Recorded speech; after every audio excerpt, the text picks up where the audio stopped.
Hi மக்களே, G தமிழ்ல Sa Re Ga Ma Pa little சூப்பராகவே போயிட்டு இருக்கு. அதாவது ஃபர்ஸ்ட் ஃபைனலிஸ்டா விஷ்ணுவர்தன், செகண்ட் ஃபைனலிஸ்டா அக்ஷித் நிருபம்னா செலக்ட் ஆயிட்டு இருக்காங்க. அக்ஷித் நிருபம் ஸ்டார்டிங்லேயே செம்ம எஃபர்ட்டுங்க. ஸ்டார்டிங்ல இது முக்கியமா அவங்கள விட அவங்க அம்மா ஃபர்ஸ்ட் ரோல இருந்துட்டு ஃபுல்லா உற்சாகப்படுத்திக்கிட்டே தான் இருப்பாங்க.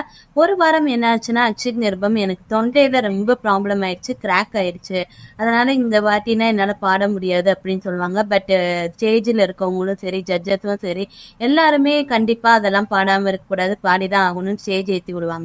அதோட அந்த தொண்டை கிராக் ஆனதோட பாடினது மட்டும் இல்லாம கோல்டன் ஷோவரும் வாங்குவாங்க. சைந்தவியும் ஸ்வேதா முகனும் ஸ்டேஜ்ல இருந்து இறங்கி, இப்படி பாடுற, தொண்டை கிராக் அது இதுன்னு சொல்ற, பிச்சு மிஸ்ஸே ஆகலடா, ஹை பிச்சில் எப்பயும் பாடுற மாதிரி பாடிட்ட அப்படின்னு சொன்னாங்க.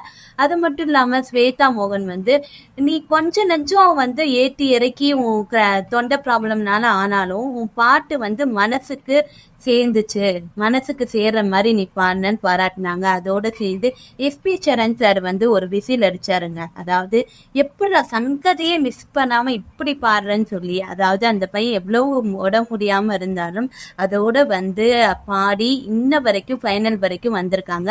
பார்ப்போம், ஃபைனல்ல அவங்களும் ஃபர்ஸ்ட் வர வாய்ப்புகள் நிறைய இருக்கு. நீங்க யாரு ஃபர்ஸ்ட் ஃபைனல்ல, அதாவது ஃபைனலிஸ்ட் இப்ப செலக்ட் பண்ணிட்டு இருக்காங்க, பட் லாஸ்டா ஒருத்தர் செலக்ட் ஆவாங்களே, அது யாருன்னு நினைக்கிறீங்கன்றத கமெண்ட்ஸ்ல சொல்லுங்க. அடுத்தடுத்து சரிகமபா அப்டேட்ஸுக்கு சேனலை சப்ஸ்கிரைப் பண்ணி வச்சுக்கோங்க. அபிஷேகா இல்ல யார் உங்களுக்கு பிடிக்கும்ன்றத கமெண்ட்ஸ்ல சொல்லுங்க. அப்படியே கமெண்ட்ஸ்ல ஒரு எடுத்துக்காட்டு கொடுத்துட்டு போயிருங்க.